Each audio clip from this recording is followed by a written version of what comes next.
The views and opinions expressed on this program are those of the guests appearing on the program and do not necessarily reflect the views and opinions of 8 News Now or Nexstar Media Group.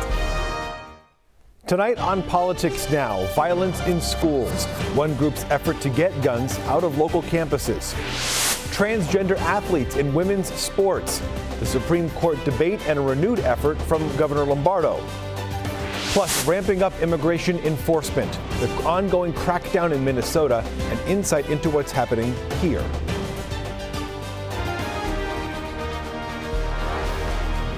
You're watching Politics Now with John Langler on 8 News Now. Thank you for joining us, and we start with a closer look at school safety. This year, Clark County School District says it's found fewer guns on campus, and that's good news. In addition to campus staff, though, one local nonprofit's playing a key role. And joining me here is 8 News Now educational reporter Joshua Piguero with a profile. Joshua. Yeah, Dads in Schools launched after violence began to escalate in classrooms. Once students returned from distance learning. Almost 5 years later, the volunteer program has expanded, and they've had an impact in reducing bad behavior on campus. We've seen some significant changes in culture. Some campuses, there was students bringing guns to school because they were afraid. Since last August, CCSD police confiscated 11 guns on campus and 8 guns off campus. Pastor Troy Martinez says his volunteers have managed to build relationships with students, alerting them to the presence of guns. Other students began to tell that, hey, there's this gun hidden there that these other people brought, and it's hidden in a corner of the campus. Dads in Schools partners with Restorative Nevada. Run by his daughter, Kristen Martinez, they aim at working with students before they attempt to join a gang or commit a violent crime. Those are the ones that we know that with the right amount of resources and trust and us working together for this youth, we know that they have a way. We've reported on teens being charged as adults for deadly shootings and deadly beatings. Data I obtained from CCSD shows in the 2024-2025 school year, police responded to 9,200 violent incident calls. It led to 377 juveniles being taken into custody. But for both Dads in Schools and Restorative Nevada, it's about getting to these kids early. The number one reason for youth committing a violent crime against another youth is perceived disrespect, and including homicide. Dads in Schools and Restorative Nevada say that they are currently working on a campaign about perceived disrespect and teaching students the skills to de-escalate conflict. Important skills, obviously, and it's been a long road, Joshua, to try and get that safety improved. Joshua, also this week, some news about traffic cameras on school buses. What's the latest there? Yeah, so the Clark County School District is taking its first steps towards putting cameras on school buses that would catch drivers breaking the law. Lawmakers last year passed a bill allowing school districts to install what they're calling school bus infraction detection systems. CCSD says the fund will be filled with the fees paid by violators. Now, the school board will vote on this project next Thursday. All right, we'll see where it goes. Joshua, thank you very much. Thank you. In Washington, the Supreme Court's considering 2 cases about transgender athletes in public school sports. These cases are from Idaho and West Virginia. 27 states have banned transgender athletes from publicly funded women's sports programs, and that includes Nevada. The outcome's expected to have broad implications for athletes nationwide. Idaho and West Virginia asked the Supreme Court to allow states to protect women's sports by affirming a basic truth. Women and men are biologically different. What's at issue in this case is fair treatment for all people, including cis people and trans people. Rulings from the Supreme Court are expected in the spring or early summer. Last year, the High Court upheld state bans on gender-affirming care for minors. Nevada Republican Governor Joe Lombardo is leading an effort right now to try and put that ban in our state constitution, and he's doing that through a new ballot initiative. 8 News Now reporter Joshua Piguero back with that debate. Republican Assemblywoman Heidi Cassima played sports in school and says she wants to make sure other girls can in a fair playing field. That's why she joined Governor Joe Lombardo's Protect Girls Sports initiative. If you're a boy, you play in boy sports. If you're a girl, you play in girl sports. And if there's any inconsistencies, that's why we're making sure that we have this initiative to clear that up. Governor Lombardo seeks to enshrine in the state constitution an amendment that bans transgender women from competing in girls and women's sports. He's putting this before voters. Last year, a similar effort failed in the Nevada legislature. Castleman says this is about common sense. I believe that it's almost becoming unfair to the girls and to our sports when we're allowing this to happen, because we know that if you're born a male and you identify as a female, you have an unfair advantage. But Andre Wade with Silver State Equality says Governor Lombardo's proposal is a form of discrimination. Instead of improving the lives of Nevadans, he's trying to spend a lot of resources and money and time to enshrine discrimination into the Nevada Constitution. Wade says his group is considering legal action to prevent the ballot measure from going before voters in November. We don't want to exclude people from society. We want people to be employed, to go to school and not be harassed, and to participate in extracurricular activities. The Protect Girls Sports Initiative still needs to collect 150,000 signatures and clear legal hurdles to appear on the ballot. It would also need to pass twice since it amends the state constitution. Joshua Peguero, 8 News Now. Last April, the commission overseeing Nevada high school sports repealed a policy allowing athletes to play on teams that align with their gender identity. The NCAA has a similar rule. Well, this week, more protests in Minnesota. President Donald Trump threatened to invoke the Insurrection Act in response to that. There have been ongoing clashes between demonstrators and federal immigration officers in Minneapolis. Rashad Hudson reports. Protests continue to grow in Minneapolis after a week of clashes between demonstrators and federal enforcement officers. And now, a new warning from President Donald Trump. The Insurrection Act is a tool at the president's disposal. As you know, it has been used sparingly, but it has been used. The law would allow the president to deploy active duty U.S. troops or federalize the National Guard to interfere with protests. Homeland Security Secretary Kristi Noem says the president has the power to act. He certainly has the constitutional authority to utilize that. The threat comes a day after an immigration officer shot and wounded a man in Minneapolis. Noem calls it self-defense. 3 individuals weaponized shovels and brooms and attack an ICE officer that had to defend himself. Democrats in Congress accuse the administration of escalating tensions. His operations rely on brutal tactics, avoiding de-escalation and due process against U.S. citizens. You look away from what this president is doing is another day that our neighbors face unimaginable cruelty at the hands of their own government. The White House says no final decision has been made on deploying troops, but DHS says the option is actively being reviewed as protests continue and security concerns grow. As for ICE leaving Minneapolis anytime soon, the White House says that is not happening. Reporting in Washington, Rashad Hudson. Well, while Southern Nevada hasn't seen anything on the scale of what we're seeing in Minneapolis, ICE arrests have increased here. This week we spoke with UNLV Immigration Law Clinic Director Michael Kagan, who is again the head of UNLV's Immigration Clinic, about what he's seeing here.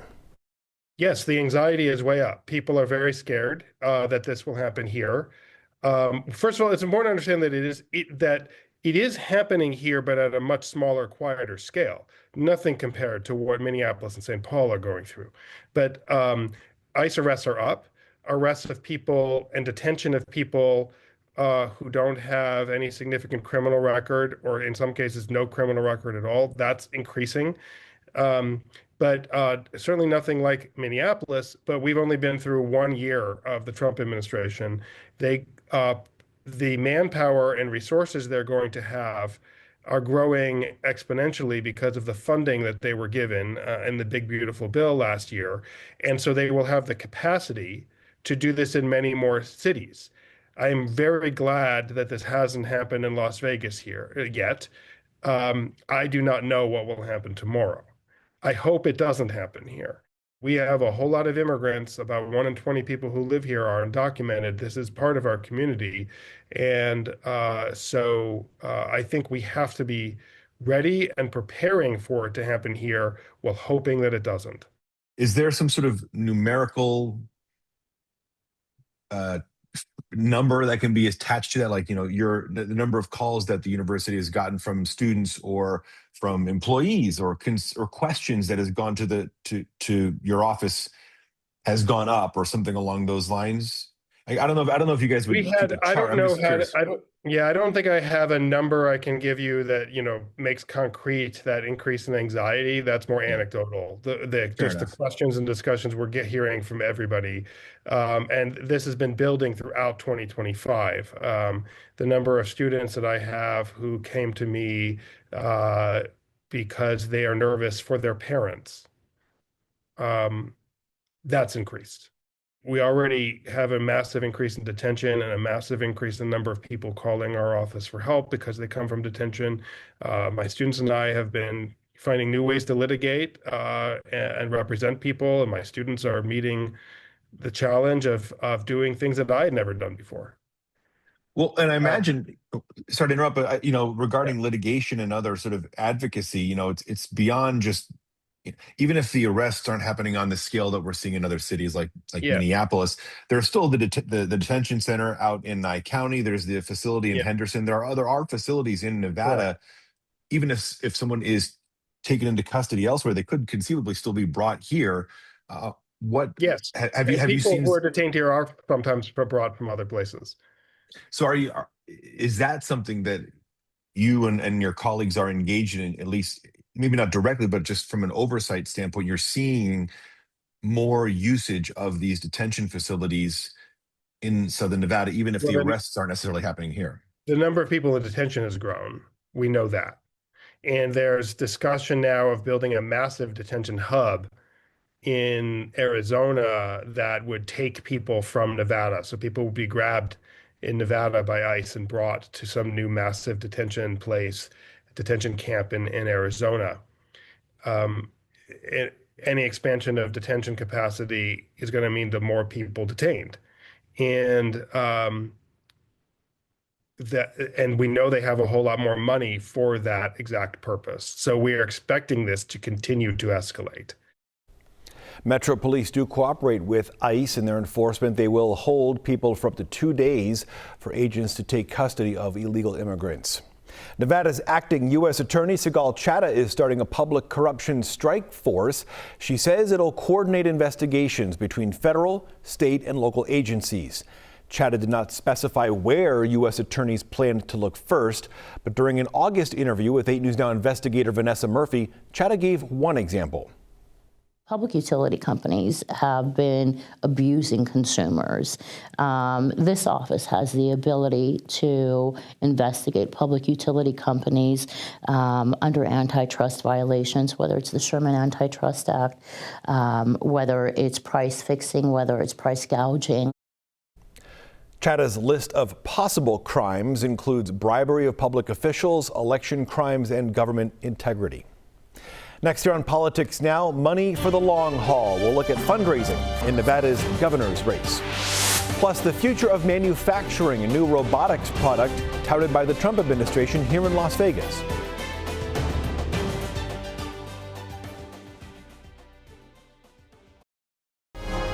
Welcome back to Politics Now.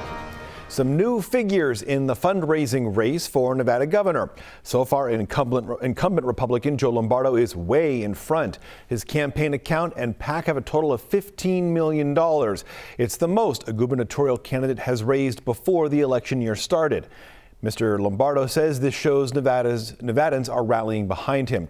His main opponent is Democratic Attorney General Aaron Ford, and this week Ford's campaign revealed it has $2 million in its bank accounts. It's already spent $700,000 on the campaign. Ford's opponent in the Democratic primary is Washoe County Commissioner Alexis Hill. She's raised about $300,000 and has $60,000 right now in her campaign account. She sent us a statement saying, quote, "I'm not like my opponents. I don't think you should be able to buy your way into office. They are more interested in selling out than in actually fixing things." Back to Ford's campaign. This week, he touted his success as Attorney General through civil lawsuits. So far, the Nevada Attorney General's office, under his guidance, has filed 40 lawsuits against the Trump administration. Mr. Ford says that litigation has kept $60 million in federal funding from being pulled. He used the podium to attack the White House. He signaled that he does not care who his actions hurt, what rights he dismantles, and what state he leaves our country in.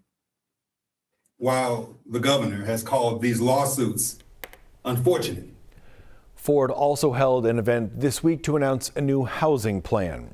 The race to replace Mr. Ford as Nevada's next Attorney General is also drawing some large campaign funds.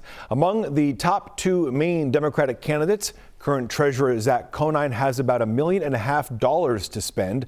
State Senate Majority Leader Nicole Cannizzaro has about half that, with $800,000. On the Republican side, Douglas County Commissioner Danny Tarkanian has about $340,000 in funds on hand. Attorney Adriana Guzman Freilich, who was most recently the head of the Cannabis Compliance Board, has about $215,000 for her campaign. It's a glimpse into the future of manufacturing right here in Southern Nevada. This week, the Trump administration and their officials toured a company that is merging high-tech robots and beef production. Small Business Administrator Kelly Loeffler visited the valley Thursday, as part of a cross-country tour, and she stopped at AAA 20. It builds robots for manufacturers to rent instead of them having to pay for manual labor. For beef producers, this can cut labor costs, and that would potentially mean cheaper prices for you at the store. This is a great example of how AI, automation, smart manufacturing is going to create more opportunities for this country. The Small Business Administration says there are 600,000 jobs that cannot be filled in manufacturing nationwide because skills are mismatched. Next on Politics Now, what's in the sludge? State lawmakers asking for a new investigation into pools of water left behind by the Boring Company. And Nevada's Black Book. Gaming commissioners consider taking action against an illegal bookie.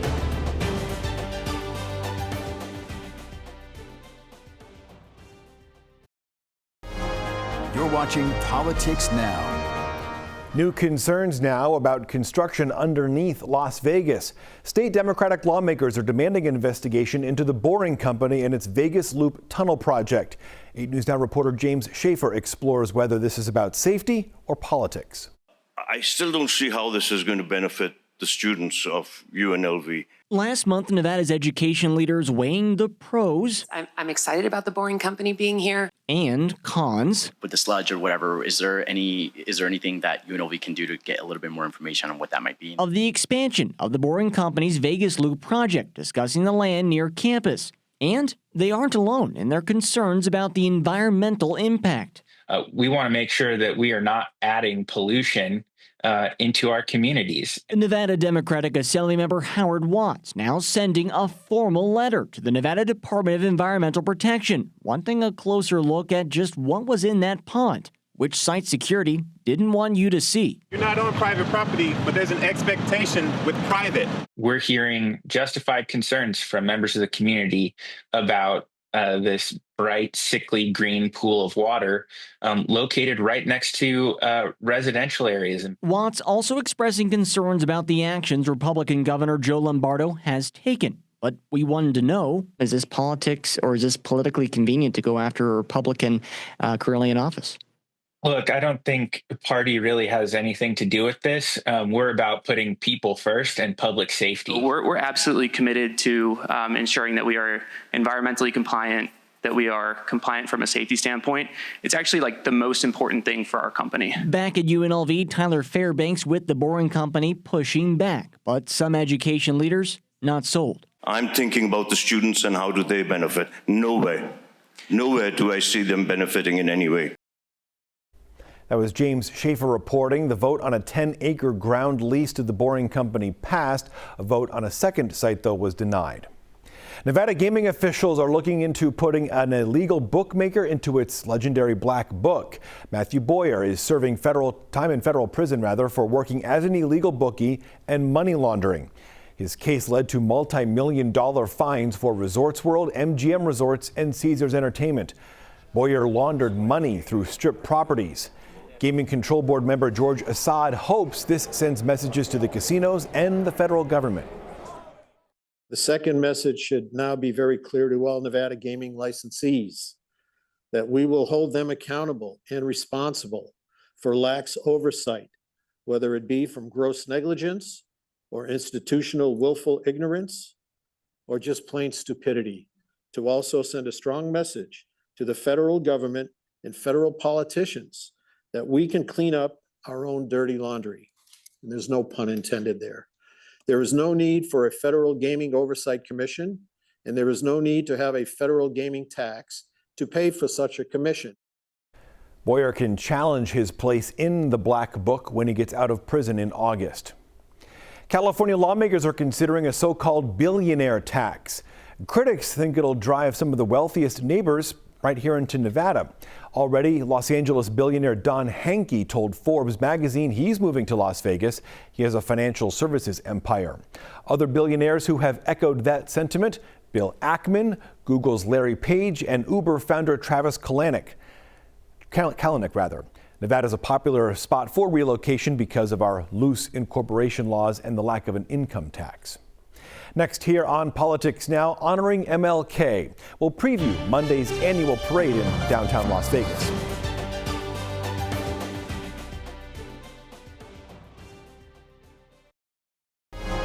Welcome back to Politics Now.